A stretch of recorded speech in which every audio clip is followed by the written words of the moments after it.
Namo tassa bhagavato arahato samma sambuddhassa. Namo tassa bhagavato arahato samma sambuddhassa. Namo tassa bhagavato arahato samma sambuddhassa. One thing it's easy to forget sometimes is that joy is an enlightenment factor, and that the happy mind, the bright mind, is one that's conducive to awakening. For good reason. In Theravada Buddhism particularly, we tend to often remind people about impermanence and death and sickness, suffering. It's important to have that cognizance of the First Noble Truth, never to forget that. But the trick is to learn to be realistic about the painful aspects of samsara, but to cultivate a bright, awake, joyous mind. Light and joy, are uplifting qualities. We should try and avoid letting the mind sink into darkness and dullness. And various defilements like fear and greed, ill will, remorse, these drag us down to lower levels of consciousness. And in our meditation, if it's not making you feel brighter, more awake, filling your being with light, then you're not doing something right. You want to try and avoid falling into dark states of mind. In the Thai forest tradition, they talk about a state of mind they call bhavanga, which is an Abhidhamma term that they kind of using in a less technical sense. So if you encounter the word bhavanga in terms of Abhidhamma, it means something different, more precise, has a more technical meaning. But in the Thai forest usage, it's a type of mind of a meditator who's fallen into a dull, dark, sleepy state when they're doing samadhi. It's also called miccha samadhi or false samadhi. And that's something that's counterproductive. So cultivating brighter states of mind, elevating consciousness, is very important. And it's something that you should include in your repertoire of practices, to find ways that work to brighten and elevate consciousness.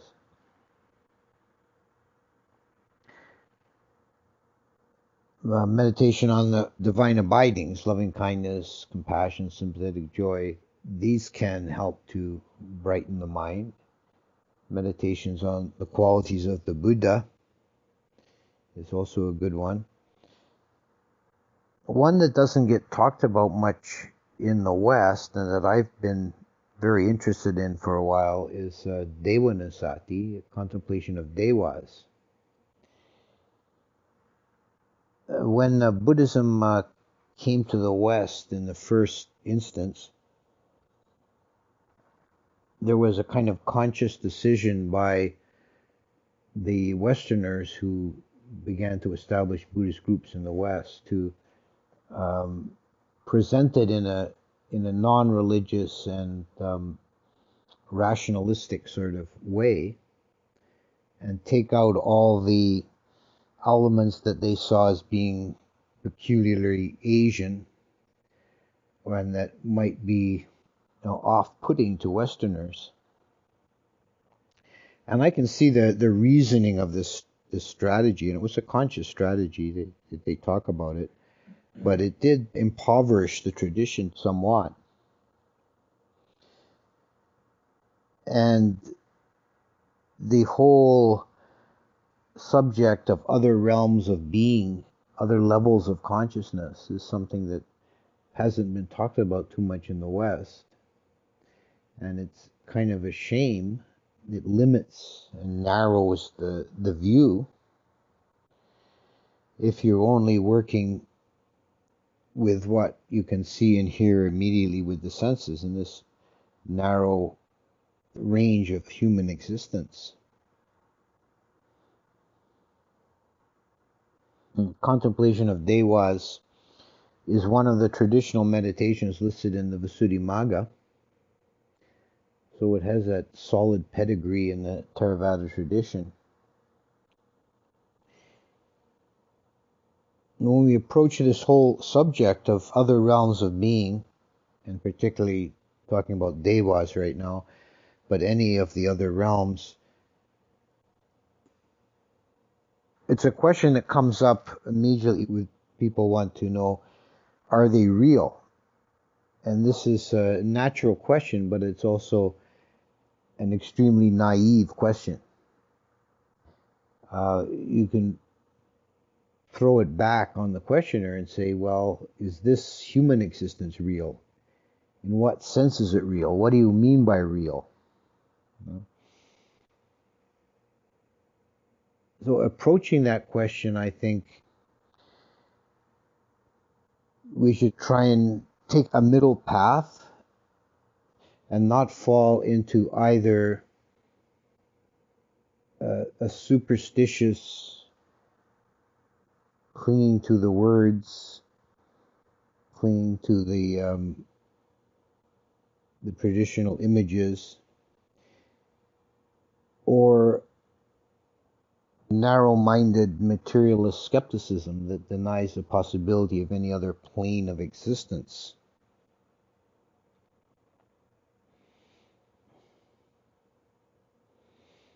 Ajahn Chah, there's a story that he was asked by somebody, Ajahn Chah, are ghosts and Devas, are they real? And Ajahn Chah pulled him in close, like he was going to tell him a secret. And he says, if I told you, would you believe me? Oh, yes, Ajahn, I would. Well, then you're an idiot.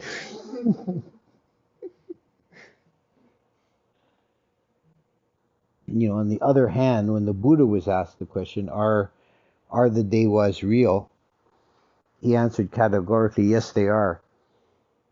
He goes on to say that I've seen them. I've spoken with them. I think it's the general idea that there might be other levels of consciousness, other classes of beings that we're not normally aware of. As a general proposition, I don't think there's anything really impossible about that.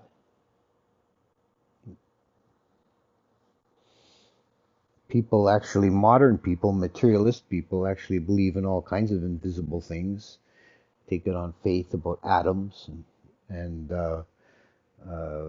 microorganisms, and there's all kinds of things you don't see, radio waves that you believe in implicitly. So the practice of Devanusati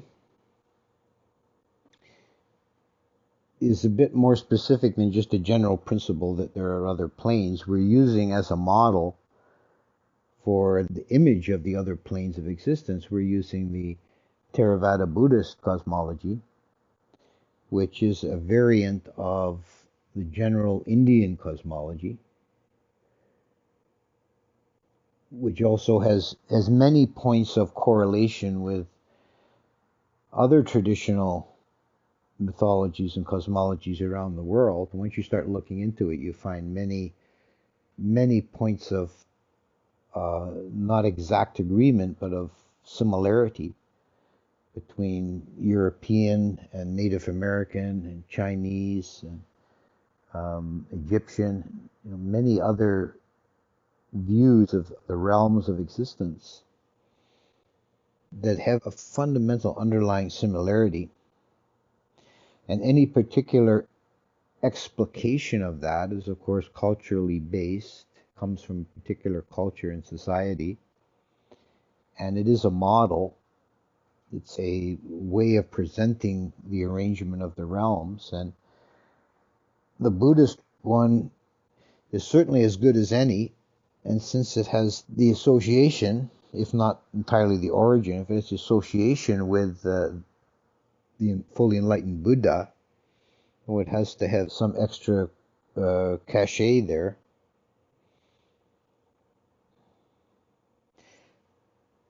The contemplation of these realms is a way of using the imagination,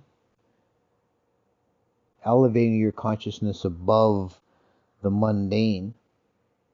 And in Tibetan Buddhism, they make a point about taking the vast view, or the big view. That our ordinary day-to-day consciousness, we get so tied up in our own life, our own concerns and problems and issues, things that would be utterly meaningless in 100 years. But there seem like huge dilemmas right now. And we can get so tied up in that narrow little world of our own ego and our own creation that it becomes a prison. And there are other ways of expanding the view and expanding consciousness.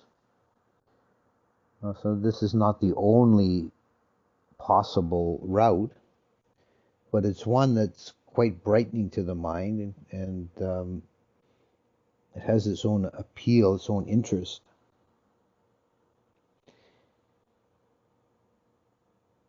The idea is to progressively move through the various realms of existence in the mind and try to fill the mind and the imagination with the qualities of that level of being.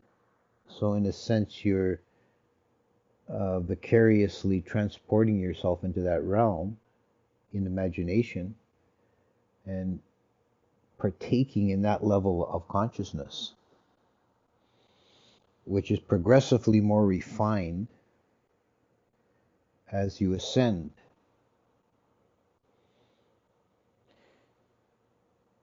In this Theravada Buddhist model, there are 6 sagas that are the sensual heavens. These are still beings that remain within the realm of sensuality, but they're more refined, more subtle than this realm. And then transcending that are the various realms of form, the Brahma realms, which transcend sensuality. So if you begin with the first heavenly realm, which is the Chatu Maharajika realm, the realm of the 4 great kings, you have the realm of the guardian deities. These are the protectors of the earth. And associated with this realm are all the mythical beings like Nagas and Supanas and the good yakas. And the earth Devas and the sky Devas. So this is a realm of being that is interwoven with the natural world. And this is another aspect of the contemplation of Devas, is to see this kind of divinity in nature, in the forest, the trees in the forest, the Devas and the Nagas in the river.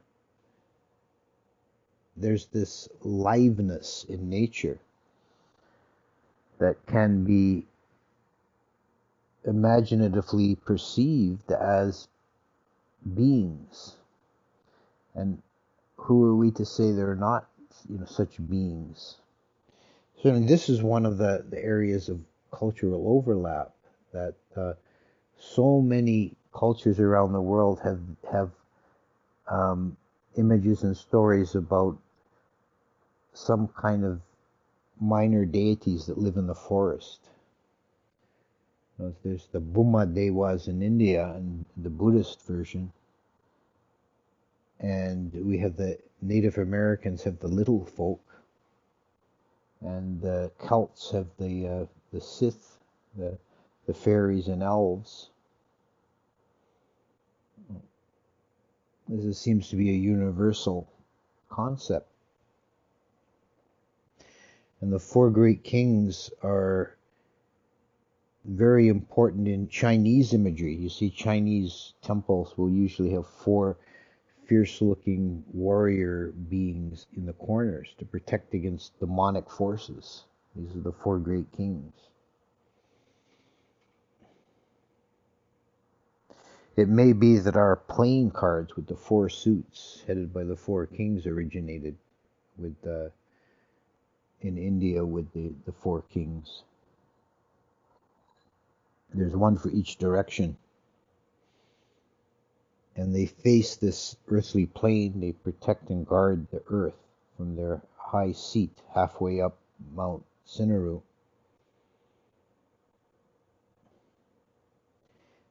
And they're also considered the vassals and servants of the gods of Tawatingsa, which is the realm at the peak of Mount Sinaru.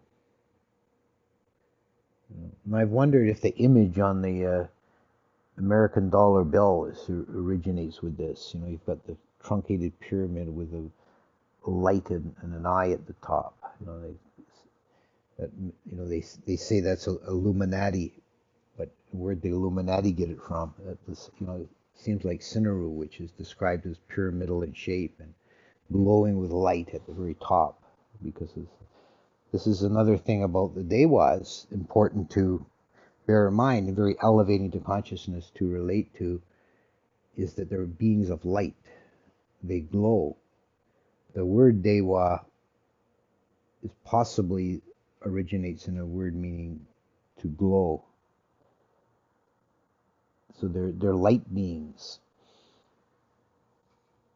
And they live in a fantastic paradisical park-like environment. The descriptions include a lot of natural beauty, like trees and ponds and lotuses and fabulous palaces. And they're all very beautiful. And of course, can't neglect to mention this being an Indian paradise, that there's throngs of lovely dancing girls everywhere. This is, you know, part of the appeal of the Tawatingsa heaven. So this is very much still within the realm of sensuality. We haven't transcended sensuality, but at this level we've transcended a lot of the coarseness of human existence. Some of the Devas are actually followers of the Buddha and enlightened, but the general run of the Devas, they're attached to their pleasurable existence, and they look down on humans as being kind of disgusting, smelly things, you know, they have a horror of being reborn human and having to go through all the nasty biological aspects of this coarse, heavy existence. They're very refined relative to us, but they themselves are coarse relative to the higher planes. So you go up to the next level, there's the Yama Devas, and these Devas are the first ones that have completely transcended the earth plane. The Tawatingsa is seen as sited at the top of this world mountain, whereas Yama Devas are up in space. And their realm is noted for peacefulness. Because even the lower forces, the demonic kind of forces personified by the Asuras, are constantly at war with the gods of the four great kings and of the Tawatingsa level. So there's still conflict and strife at those levels, but at the level of the Yama gods, there's no conflict. They all live in harmony and peace. And their existence is more subtle, more refined yet than the Tawatingsa Devas. So this is a level removed beyond all the strife and turmoil and trouble of the world. And our world is very far away and doesn't impinge on their being. Then higher yet is the level of the Tusita Devas. The Tusita Devas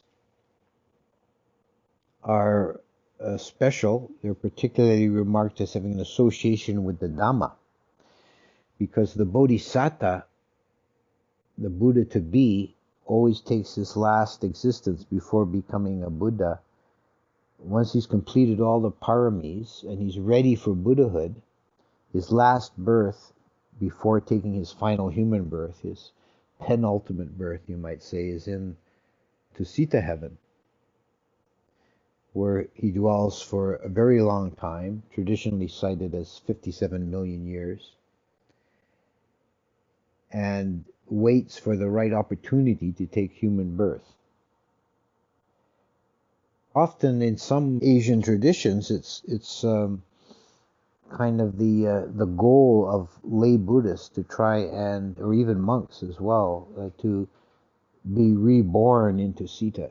They think it's too hard to be enlightened in this life, but if I can get reborn into Sita, then I'll be in the presence of the Bodhisattva, and that'll advance me more spiritually.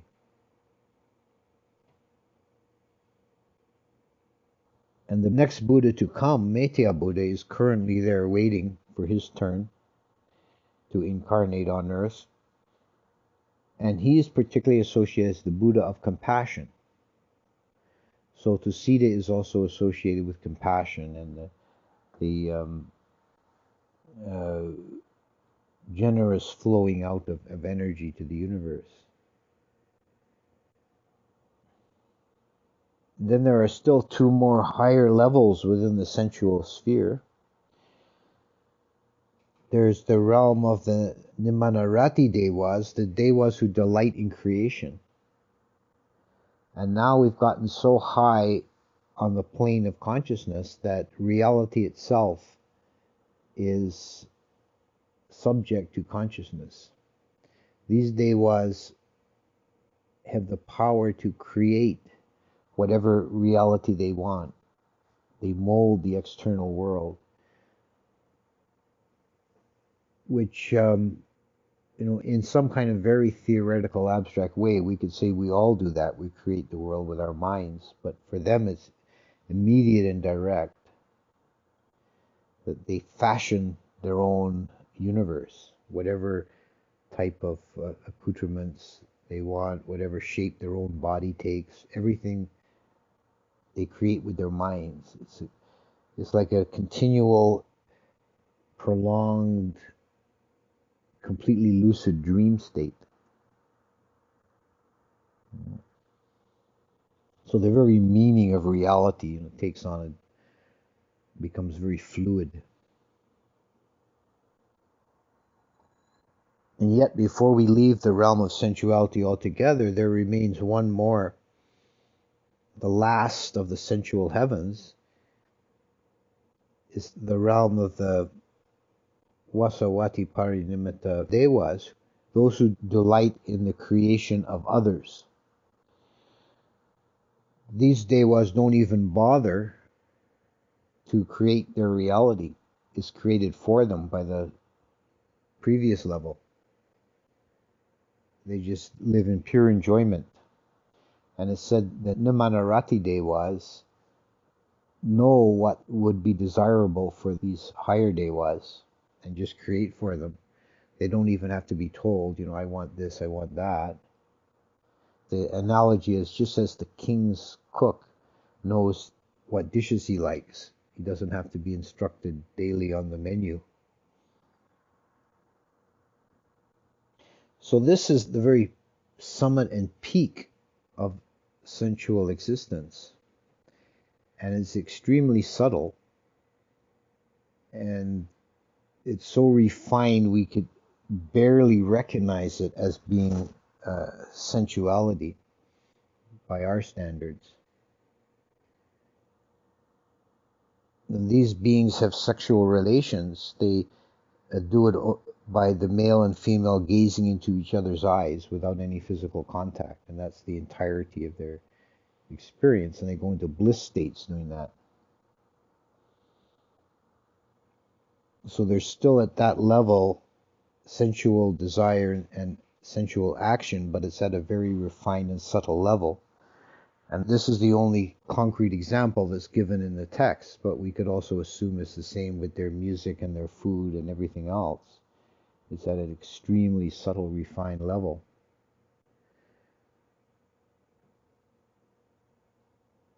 Then we go beyond those beings and we cross a threshold and we enter the realm of the Brahma gods. And when we do that, we really have crossed a very big boundary.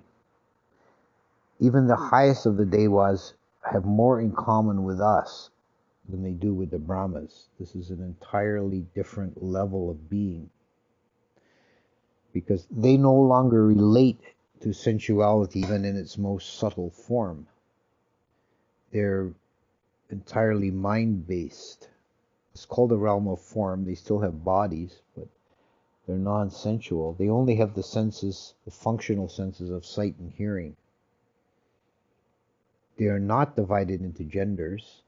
There are no male nor female there. They are all just reckoned as being.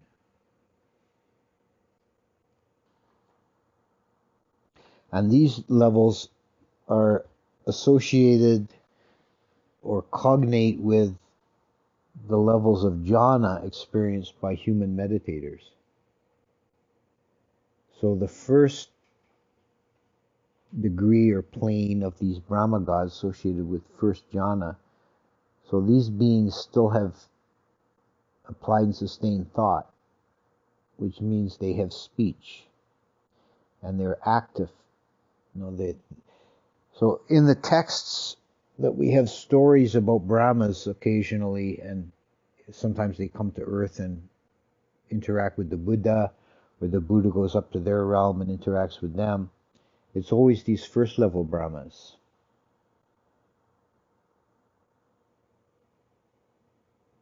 They're the only ones in the ancient texts that are given individual names and have stories and histories about them. They're not prone to any of the coarser defilements like lust or anger, but they are subject to defilements of false view and of pride and of desire for being. And Mahabrahmas, the high Brahma, the king of the Brahmas of this first level. And it often happens that the Mahabrahma thinks himself as God, and there's stories about that. And this is the kind of Buddhist narrative of how the theistic religions began, was from a misunderstanding of the nature of Mahabrahma, and originating with his own misunderstanding and misapprehension. But these beings, as exalted as they are, and as remote from our existence as they are still not the highest. There are the Abhisara Brahmas above them, associated with second jhana, and these beings subsist on bliss, actually piti, rapture, meditative rapture. And they do not have applied sustained thought. This is to be understood that this is their default level of consciousness. They don't engage in thought. They're just living in a kind of blissed out state. And the only kind of story that involves them is the myth of the origin of humanity as being from the Abhisara beings who came to this earth and then degenerated and fell by being entangled in material things and in the world. The first initial impulse was to taste the surface of the sea. But in their normal condition, they're not interested, they don't even have any concept of sensuality. But they experience this internally generated meditative rapture. Beyond them are the Subhakina Brahmas of the third level who are associated with third jhana, and the rapture is now quieted down to bliss or sukha. One of the ways of distinguishing these Brahmas is said that they're all very brilliant with light, but the light of the second level Brahmas flickers like a torch, and the light of the third level Brahmas is steady like the moon. And beyond that are the fourth level, who are existing in a state of perfect equanimity, upekkha. These are the Vehapala, or the beings of great fruit. And this is the very summit of embodied existence, you might say. There's also the 5 realms of the Pure Lands, the non-returners, who are considered a special sort of class of the Brahma beings that in the human form they attain to the third level of enlightenment, but don't make it to be an arahant. So they're reborn to this Pure Land. And then beyond all of this are the realms of the formless. Boundless space, boundless consciousness, nothingness in either perception or non-perception. So if you want to pursue this as a meditative exercise, there's different ways of, particularly of doing it. Often you would just go up as high as the first level Brahmas, but if you want to, really keep going, that's fine too. You're trying to elevate your consciousness to experience vicariously the kind of level of being of these higher planes of consciousness. And it is very brightening to the mind, invigorating, you might say, and expansive, opens the mind. So these kind of practices are very good for getting beyond our petty concerns and getting beyond anxiety or sadness, depression, opening the mind up into higher planes that are beyond our petty concerns. So I thought I'd talk about that Devanusati a little bit today.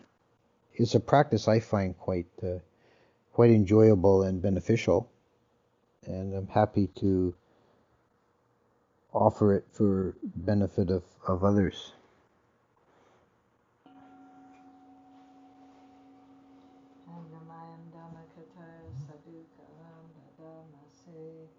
Sadhu, sadhu, sadhu,